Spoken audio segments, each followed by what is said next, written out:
আৰু আমি বিপিএফ দল হিচাপে নিৰ্বাচনৰ আগত আমি কথা দিছিল যে আমাৰ বড়োলেণ্ড ইউনিভাৰ্চিটিত নেপালী ভাষাত যাতে MA যাতে কৰিব পাৰে তাৰ ব্যৱস্থা কৰিম বুলি আমি কৈছিলোঁ। আমাৰ ওদালগুৰিত আমাৰ নেপালী সাহিত্য সভাৰ বাৰ্ষিক অধিৱেশন এইটো ইয়াত অনুষ্ঠিত হৈ আছে আৰু আজি খন্তেক সময় হ'লেও তেওঁলোকৰ লগত একেলগে মত বিনিময় কৰিছোঁ আৰু আমাৰ তৰফৰ পৰা শুভেচ্ছা থাকিব। নেপালী সাহিত্য সভাই নেপালী ভাষাটো আগবঢ়াই নিবৰ কাৰণে তেওঁলোকে যিখিনি চেষ্টা কৰি আছে তাতে সফল হওক সেইটো আমি আমাৰ ফালৰ পৰা কামনা কৰিছোঁ।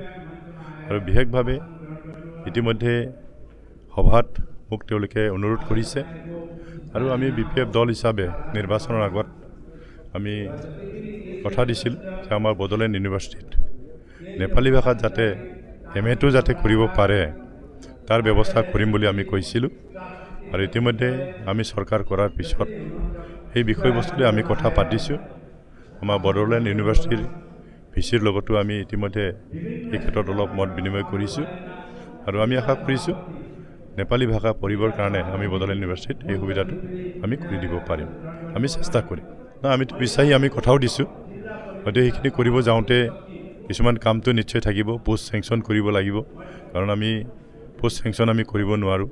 আমি অসম চৰকাৰক আমি জনাব লাগিব, লিখিব লাগিব। অসম চৰকাৰে লগে লগে যদি পোষ্ট চেংচন কৰি দিয়ে তেতিয়াহ'লে সেইটো আমি সোনকালে কৰিব পাৰিম আৰু আমাৰ PTC চৰকাৰ তৰফৰ পৰা তাৰ কাৰণে যিখিনি সহায় সহযোগ কৰিব লাগে আমি সেইটো কৰিম।